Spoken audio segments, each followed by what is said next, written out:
G'day, welcome back. We've got a freshly painted boat. However, I do need to drill a hole on the bottom of it and weld something in. Depth transducer. So this thing has just arrived. Basically it's a 600 watt depth transducer. This is going to be fitted into our North Star navigation gear and it has to go in before we launch. Let me show you where I'm putting it. On the underside of Brupeg we have the freezer room, which is located pretty much where we are here. And now this transducer has to go through the floor of the freezer room, or the hull of the boat, and be mounted perpendicular to the sea floor. So it has to be vertical. This threaded shaft here has to be vertical.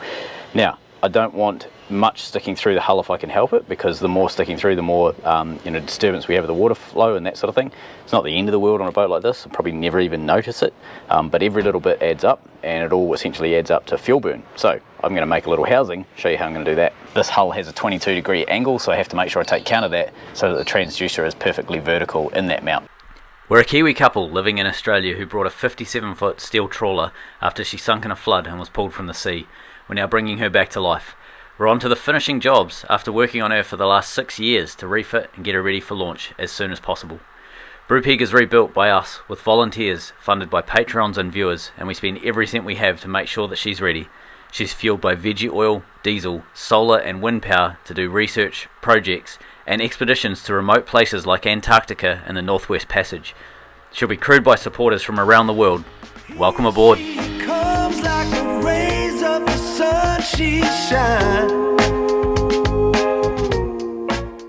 There's lots of different shapes you can get for your transducers. So you can sort of see this one here is basically a hydrodynamic shape. It's actually a squashed tube with a flat bottom on it that the transducer hangs out the bottom. So it's a flush surface, but it gives you a nice protected piece of steel holding your delicate transducer. There's also much smaller ones, but there's also different shapes. These ones here, you see these are like flappy arms. They extend down and touch the bottom and then give you a physical reading on a big analog gauge. Right, none of that's true. There's also a couple of other cool looking ones you can get here. Like these are off a fishing boat. They're pretty big. This one here is a hydrodynamic shape, well, relatively hydrodynamic, but it's massive, so it's hard to make that thing flow through the water easy. But then you also have on the other side of this boat, you can see this one here actually has a transducer that drops down into the water and does a much clearer picture of what they're doing. I don't quite understand what this transducer does, but this is quite common on particular types of fishing vessels to see this sort of thing. We're going to build something that's a bit more basic than these. So this transducer is a bit over 60 millimeters, 63 millimeters, something like that. I'll say it in hieroglyphics, not quite 2.5 inches. Now, we could go bigger. If this was a commercial boat still and we were fishing, this would be much bigger. You'd have a much bigger transducer. You'd get a lot more power going through it. You'd also get a lot more information coming back, so you'd be able to sound in deeper water, and you'd also be able to get a clearer image of fish and things like that underneath. This is not a fish finder. This is just a depth sender, so we can only tell depth with this. But for what we need, this is perfect. This will get us well over sort of 150, 200 meters probably, possibly more. I have no idea until we try it, but more than enough for us to know where we're going to be. The mount that I was going to do, I've actually come up with a slightly different plan. Let me show you what I was going to do, and then I'll show you what I am going to do. This large piece of pipe I was going to use as my mount. Now, I was going to copy what Brupeg originally had. So you've got essentially this is the pipe here, with a bit of a 3D layout, and then you do a raised tube in here,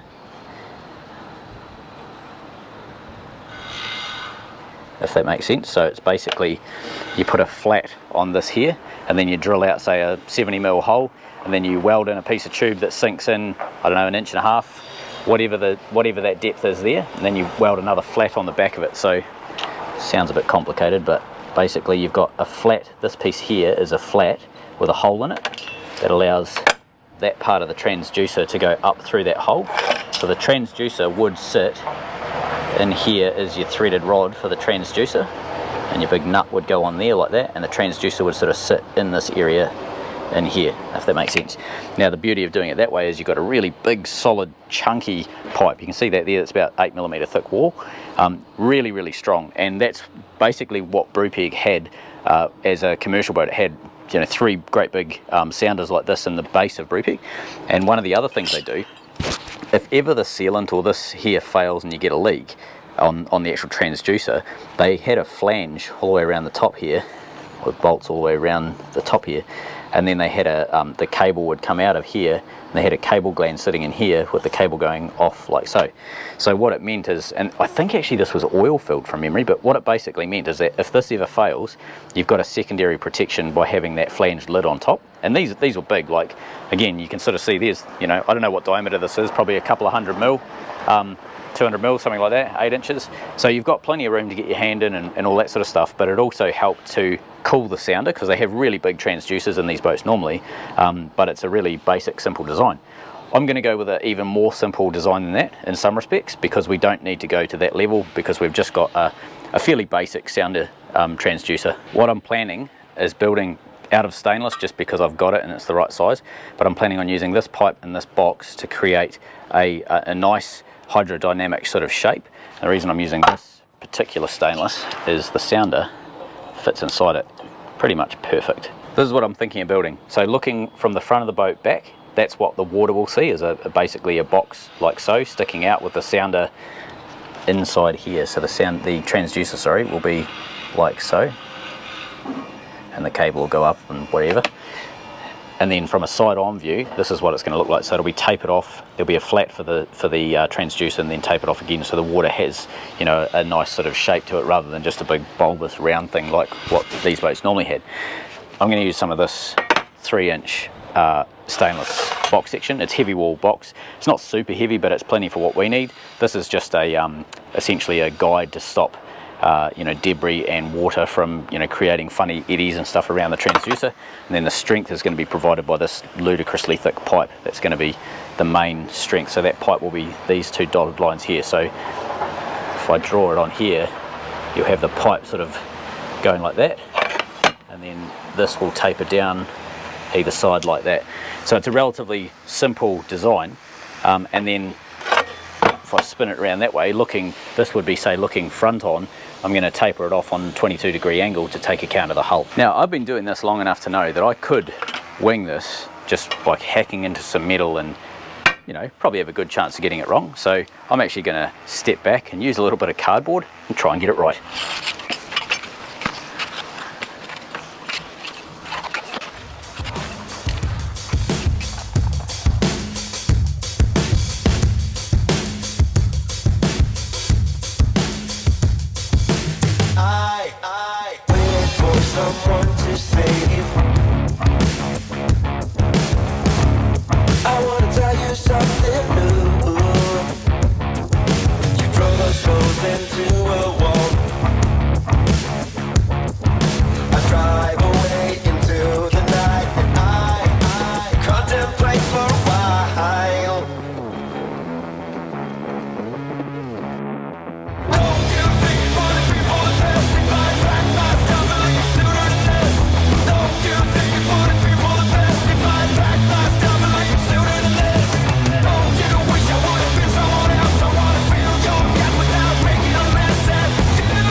And now the moment of truth.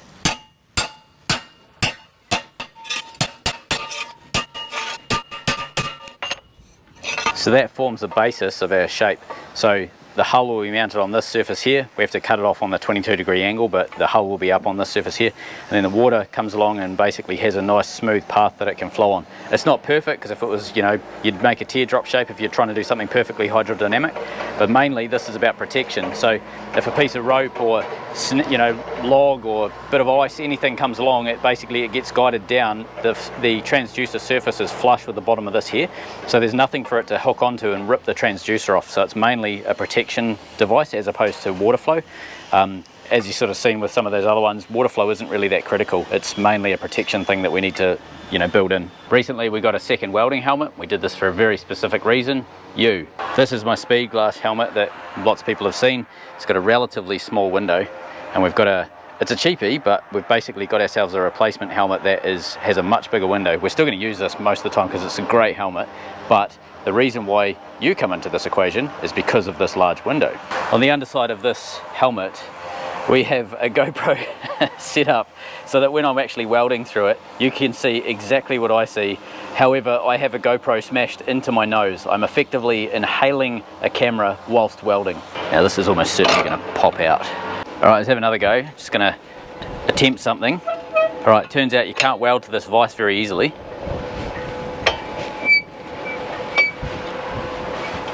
But you can weld enough based on that. Okay, it's pretty bulbous and yucky, but it'll hold. We can clean the rest up. There's not enough tungsten in that weld, I don't think. Interesting looking boat, pretty similar to Brupeg, just been pulled out.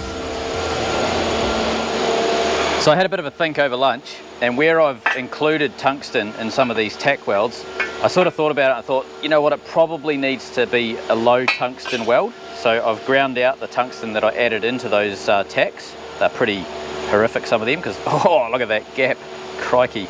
That's gap set properly if you're a MIG welder, because you can stick your foot in that gap, whereas a TIG welder likes things to be nice and tight. That's still too big, but we'll be able to work with it. These were a 200 amp tack, so they absolutely nuked it and blew holes in them. But anyway, she'll be right. Let's get this done. I've relocated from the workbench on the windy side to tucked right up under there. I'm hoping that this boat that's just here will actually work quite well as a way of shielding the wind.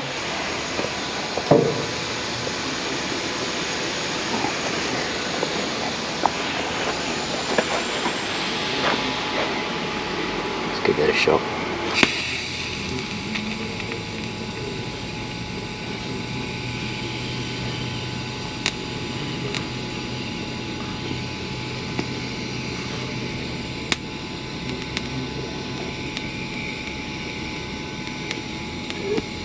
Way too hot.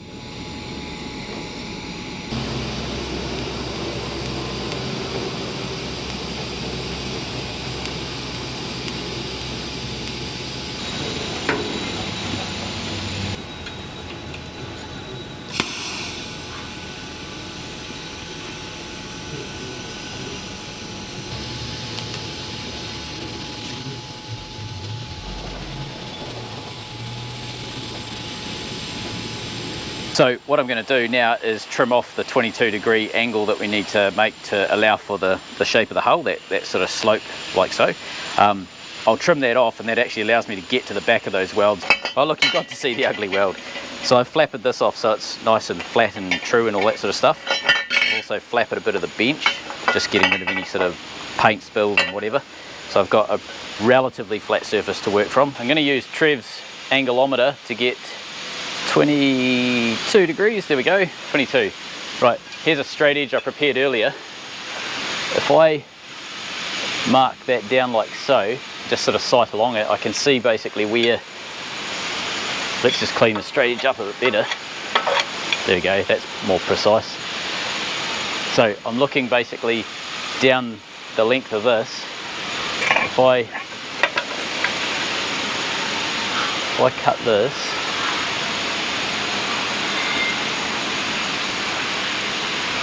there and there. So what I need to do now, pop the gloves back on so I don't fry myself.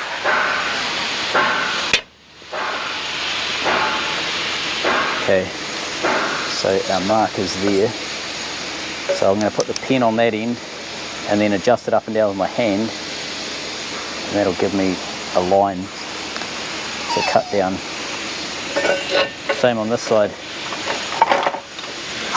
There's my mark there. So I can slide the pen along with that end on there, adjust, and I actually hold, see I've got the pen there, hold a finger there so I can sort of hold a relatively even line. I want to cut it just below that curve. There we go. So theoretically, that slice there, and then link them up across the ends, that's going to give us 22 degrees.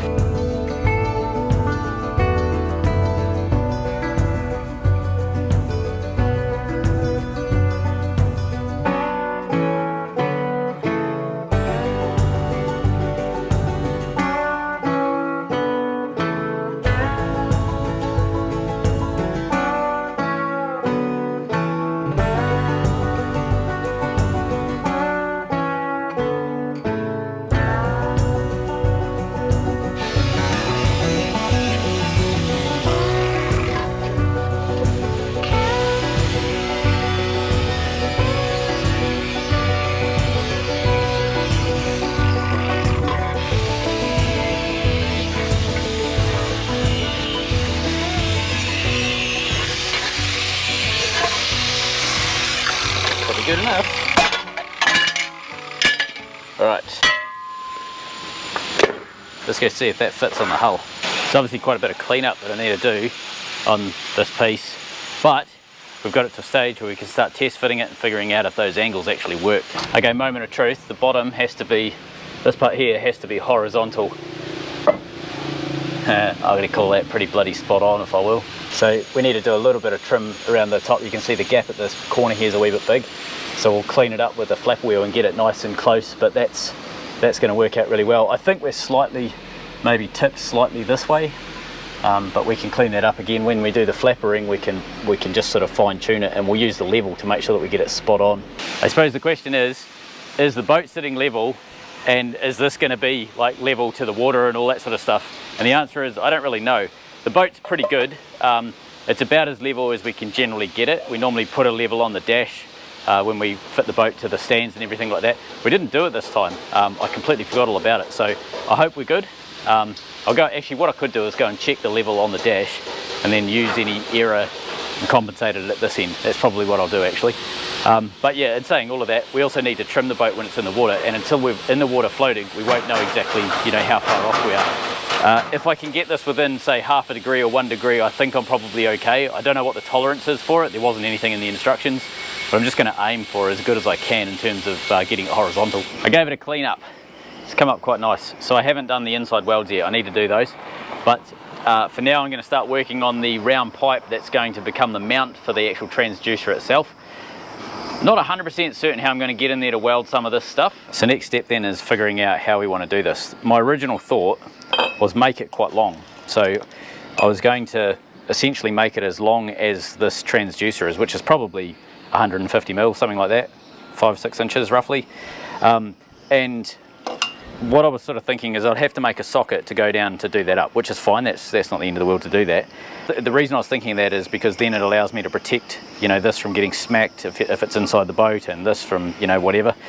I don't know if I need to go to that extent. What I am pondering is maybe making it quite short, putting it on the inside here, like drilling out the inside of this, and then essentially blending this stainless into this stainless here on the outside, so I get one continuous nice bead all the way around.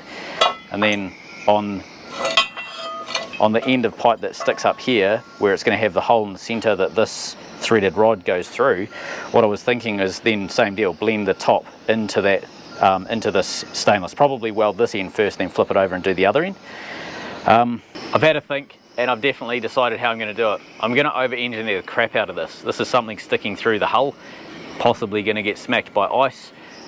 It's not really something that's easy to protect in terms of, you know, it has to stay outside the hull, so there's always going to be a protrusion. I'm going to go with the long option, 200 mil pipe with a landing sort of welded 30 mil down into the pipe. That's going to allow me to then drill or plasma cut a circular hole or oval shaped hole in the hull, slide this through, double continuous weld this single pipe in as a mount on its own in its own right. Then I'm going to cut this, slide this over top and weld this to the hull and to the pipe. So it has to be fitted in two separate pieces. However, it's going to be so incredibly bulletproof once it's on, I don't think I'll have any doubts that it will stay there for the life of the boat. I can't believe I was thinking of not over-engineering it. At this point of the footage, I completely freaked out. Just remember this in a minute when I tell you what's actually going on with him. He should not be doing this. I've made a thing. So this is going to be the tube that goes through the hull, so the hull will sort of cut through that on an angle, if that makes sense. Cut a hole in the hull, slide that through the hull. That's going to be the strength of the whole thing. There is a hole in that pipe from something previous. I'm just going to stick it up because the hull will be out here and that can be inside the hull. It doesn't matter. Right, next piece is the disc that I've made as well. So that it fits down in there. I can't really show you because I can't magnet onto it and hold it, but basically you can see that it kind of fits inside that hole. I know that it fits because I can stick it in like that and it sits flush on the bench. So right, good, get that out of there. Next job I've got to do is basically pop a hole in this here, and that allows for, this is my parts box, it allows for the transducer to go up through the center of it. So the transducer will sit in this tube basically like that. If I tip it over, so you can see there, it's going to sit essentially flush in that tube, and the stainless little disc thing that I made, when I pop the hole in it, that's going to basically be the thing that this transducer bolts to. So the transducer will always be slightly below that surface of the stainless, so there's always some protection there if anything scuffs over top of it.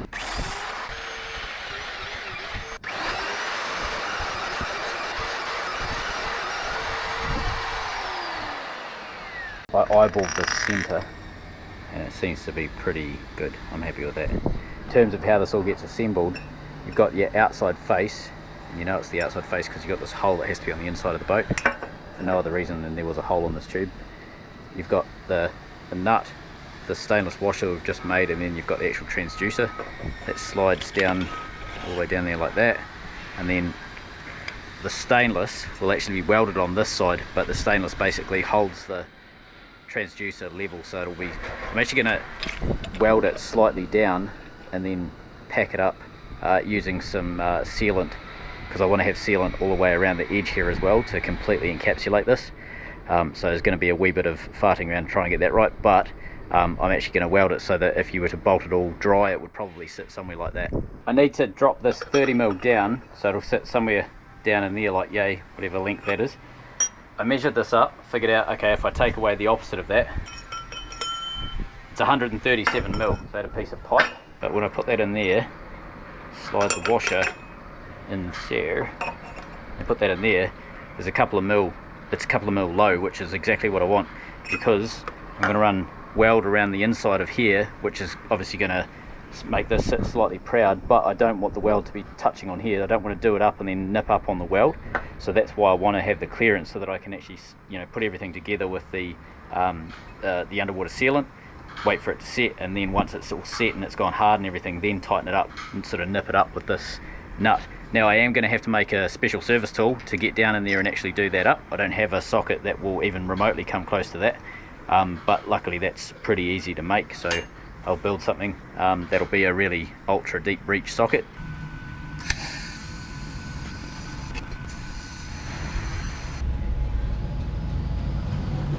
Down in what is the freezer room, Clessie's shrine, this is where we need to mount our stainless pipe that we built.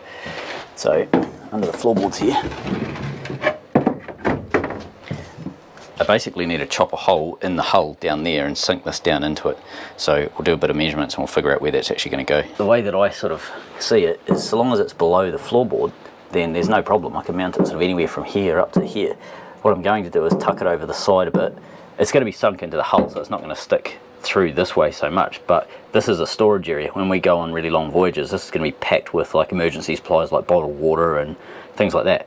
So I need to keep the cabling and so on protected from, you know, being destroyed by ripping stuff out in a hurry or whatever. A couple of thoughts on how to do that is put some conduit around the top of that stainless pipe, so that, you know, the flexi conduit that you get, that half plasticky stuff, smash that onto the top of it, so that it pushes down over it, so you've got a nice sort of surface that the cabling can run over without chafing or do anything like that. And then also put some of that conduit on the actual cable itself, and then you know, zip tie that into the boat as it goes up. Right, how to locate it is just a 3mm drill bit. Alright, now I just got to find where I stuck a hole in the boat.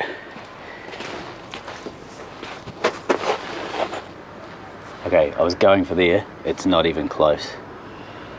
Where are we? That's the engine room, so it must be somewhere up here. There it is. That's where our depth sound is going. It's not even remotely where I thought it was going to be. I've checked the mount in the new position. The angles still work good. So what I need to do now is cut this and recess it down. It doesn't have to be mega precise. This will be plasmid, so we can plasma a bit of clearance. Part of the challenge is these sides have dimpled in, so I need to bend them out. When I cut this like that, actually don't cut it so that this tube goes all the way through. One idea anyway was don't cut it so this tube goes all the way through. Cut it so that this steel basically sits up on this lip here, and then I can blend the two of them together, you know, without any drama. I did realise that this tube is cut slightly too short. Now that I've welded it, because of these little weld ridges and stuff in here, it sits up a little bit proud. So I'm actually going to extend this and then trim it back. Yeah, just I didn't realise that. It's pretty obvious now, but I should have realised it. But anyway, I'll just add a piece of tube on, and then yeah, it's pretty easy to weld on now. Joining these pipes, I've basically beveled them off. See if I can show you that. There's a very slight angle that's been ground into those, and then I use just this piece of angle. Now they're not cut perfectly square, so if I roll them around and get the gap as small as I can, I know that it's going to be square because I'll line up in this, but I've also got a pretty decent gap to weld in.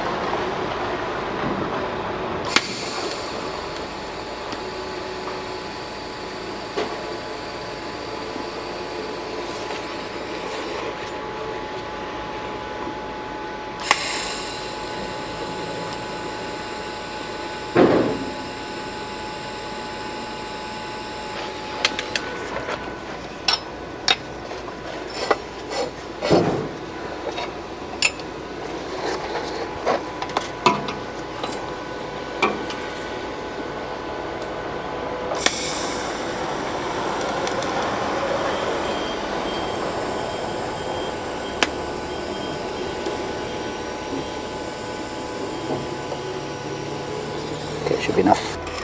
A little surprise for you and for us. What we didn't know is right now Damien was struggling with a gangrene appendix. He's been in hospital for 4 days and he's coming home today. So this was videoed 5 days ago. Apparently the doctor said this could have been going on for quite a long time, and explains why Damien has been so exhausted so often, and making small mistakes and just really struggling.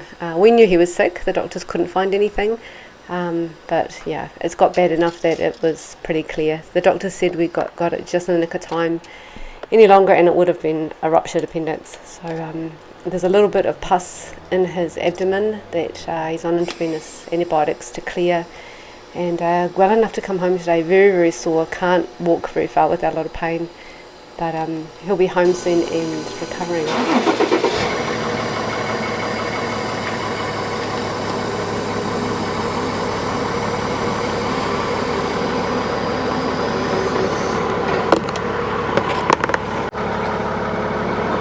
Okay, there's my joint. Why is there a line right down the middle of it? I've never seen that before. I just had a quick thought. Rather than cut the pipe, say there, and add 5 mil onto this pipe, why don't I actually swap the ends around? And the reason why I'm thinking that is I've got depth on this end is about 160 down to that plate, so about there, and then depth on this end down to the plate is about 135 roughly. I have the weld on this side of the plate, and when I put the transducer in from this side, it hits the nodules of the weld. So if I put the transducer in from this side, trim the end over here, and then have this part in the boat, I end up with this weld inside the boat, and I can cut this at whatever length I need, but I also have no weld that transducer is going to hit into, so I end up with a much cleaner overall layout, I think.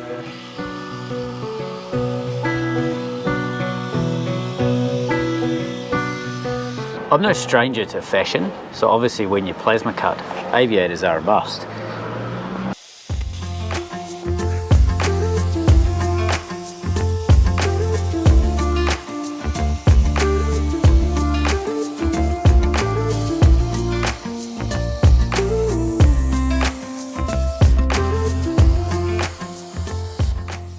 I think we'll call that a hole-in-one.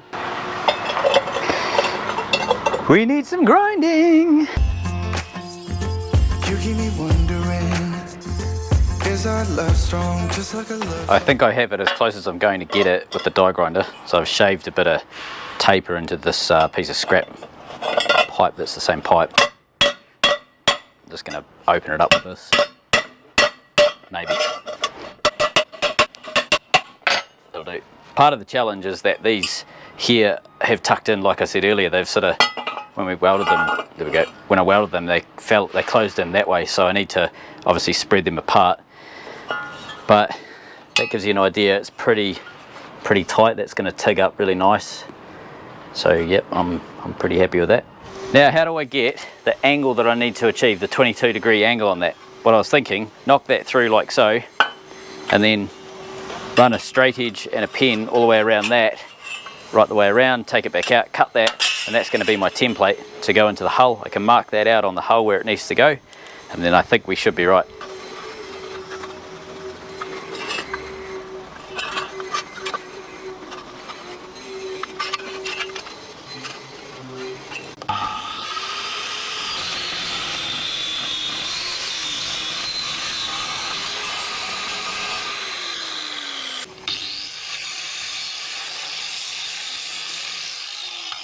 Back into the bilge, I've been pondering the hole that I just put in before. What I'm thinking is I'm going to struggle getting a weld around the back here, so I'm going to actually, instead of putting the tube sort of like, you know, tucked up tight like that, put it out there like that, because it's a wee bit hard to show on camera with one hand, but put it out there like that, because then I can get the torch all the way around and get a decent weld the whole way around it. Beauty of cutting with plasma inside a boat is it's actually really clean, because the air that comes out the nozzle forces all of the rubbish out of the boat, so you get very, very little swarf and crap on the inside of the boat. You also get very little smell, because it essentially creates like a big vacuum and it drags all of the smell out with it. So it's an awesome way to not have a grubby you know, method of opening up something inside a steel boat.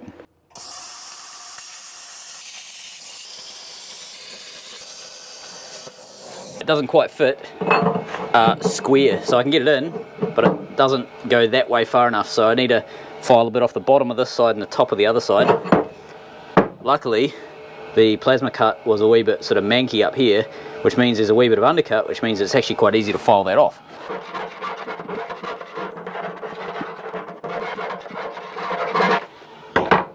I would feel more comfortable having my MIG welder to put this in, but you know, take it is.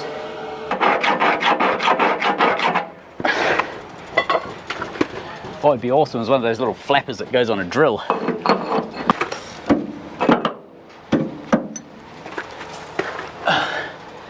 Right. Oh, you're getting close. Looking over the footage when I'm doing this episode, it's a little bit shocking and scary. Right now, his appendix could have burst. In order to get this where I need it, I've did a bit of a measurement. This plate in here that's welded in is slightly lower on one side than the other. So because this here isn't perfectly straight up and down in the hole, I can't get it perfectly straight up and down the hole, I've used the offset that this thing has, like the inaccuracy of this, to actually help. So where this here is on a slight angle, this here is going to compensate, and essentially what that means is the sensor actually ends up being practically level. So I've put this in the housing, I've got it flush, so I'll be able to do a nice weld around that when I'm finished. But what I want to do now is fit the whole thing into the boat like this, and tack this into the boat, take this off, and then do a double continuous weld on this pipe, and then we'll fit this and we'll do a continuous weld around the outside, and then a continuous weld on this side. It won't be double continuous, but it won't necessarily need to be, because this one will have that double continuous weld.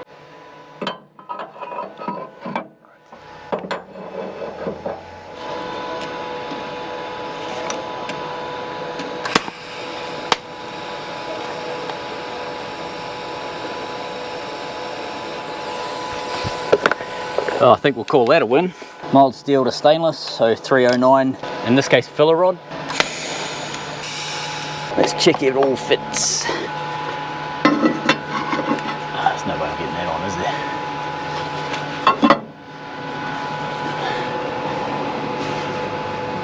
Let's just chuck a couple of extra welds in there and let's test it.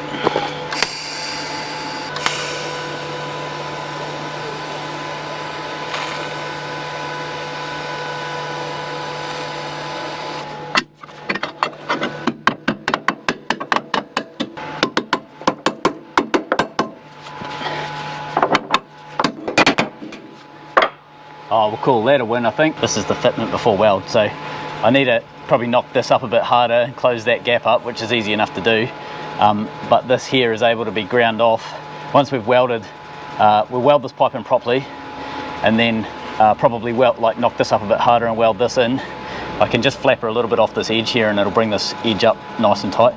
And then there's about 5mm to spare on this, so I can knock a wee bit of this back with a grinding disc. Once we've got all of this welded up, we'll knock this back and then just do a nice weld around there. But I reckon that's going to work out pretty good.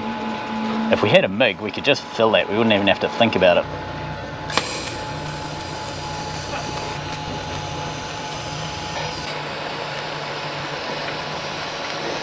I got a reasonable bead around, and then all of this goo started coming out, so that needs to be dealt with. TIG welding has a very strong no goo policy.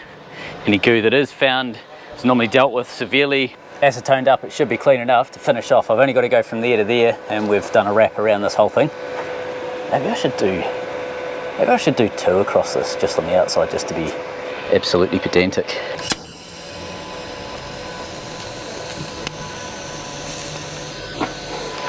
Oh no, put some tungsten in there, bro.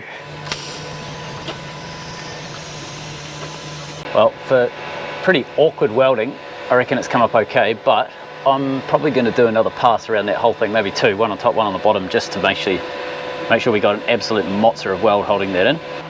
I've done 3 beads all the way around now, so it's got a root run and then 2 capping beads. I can't see that coming out in a hurry. Apart from the burnt paint, which I need to just scrape back so that we can put a weld on this side, I think we've done all right. I can't see daylight. Not that that's a surefire way to know if you're going to sink. What I'm thinking, this paint's now burnt off pretty well, so I'm going to get the die grinder in there and just Dremel all of this out and clean it out nice and lovely. I don't know what the heck it is, but this oil stuff is sort of turned up all around here. If I zoom YouTube down there, you can actually see it really quite clearly. So I don't know what that's about. It's come from inside that weld, because there's no garbage in the tube. It's out here somewhere, so I don't know what's going on there. I'm hoping that the paint is burnt off enough that I can just go around with this and whiz it up, and then at the same time get the vacuum cleaner right in beside and sort of scoop up any of the crap that comes off.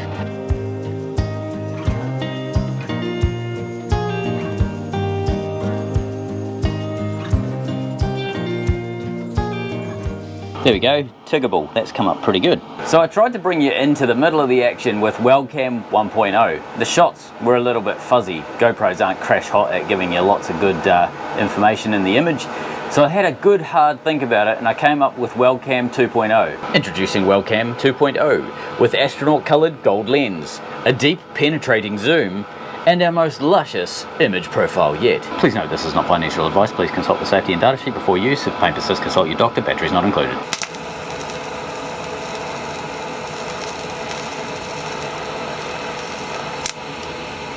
I can't actually believe that worked. I finally figured out how to get decent arc shots.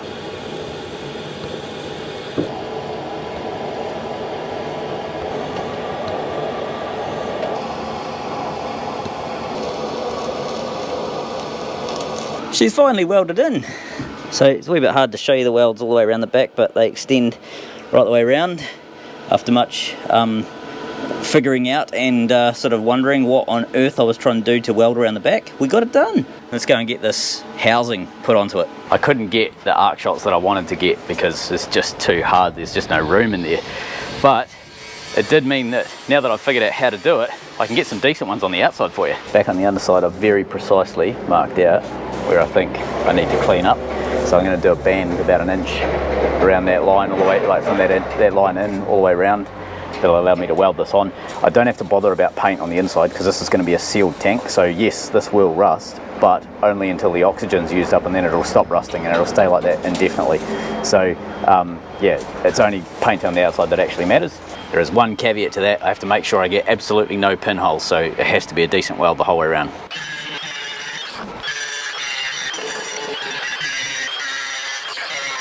Righto, ground off.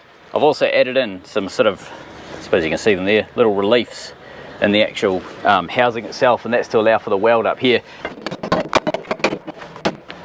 I think that's probably as close as we're gonna get. You can sort of see the fit up. It's probably, I don't know, 2mm gap there, 0 there, like it's Not perfect, but it's certainly good enough. Pretty good on that end. We can get that, and then that side there's probably needs a bit of a whack with a hammer. Don't know if you can see it with the light, but a bit of a gap up on this very top corner. But and then this one here is flush on this side, and there's a couple of mils sticking out over here. The pipe sticking out a wee bit further, so we'll do a bit of tack it, and then we'll probably do a bit of whackery on the other side and get it closer, and then we'll be able to do a proper weld right the way around. I know it's nothing new, but it's so good to see you.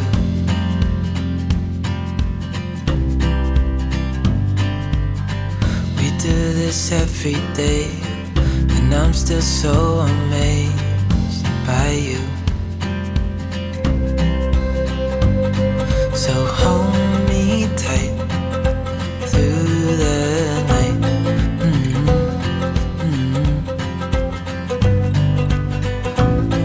It's just us two, me and you.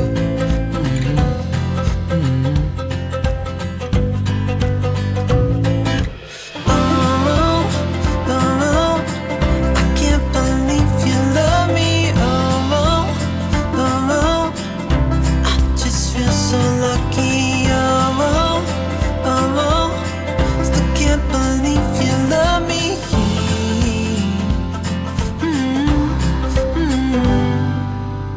I hope it never ends. This being Dame next expected to be able to install the transducer, but instead woke up in the middle of the night with severe pain and lots of vomiting. It's a gangrene appendix that they took out. It's been flaring for quite a long time. The surgical team said it could have burst at any moment. No wonder Dame's been so tired over the last few months. Because of COVID, I couldn't stay with Dame. I was in touch by video and phone and texting.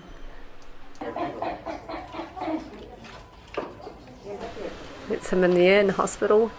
He had a reaction to the CT scan contrast. He went into shock, so they're heating him up here. Dame is quite sensitive to these sorts of reactions. They took really good care of him. Thanks to everyone at Bundaberg Hospital in Queensland. You did an amazing job. Thanks for looking after my hubby so well. He's home. He's very tired. He's sore, but he's doing well. The infections looks like it's gone. We'll keep you posted about the launch date. That's changed a little bit. Sorry guys. Oh my goodness, one thing after the other. Anywho, we'll get there. Thanks for your support guys.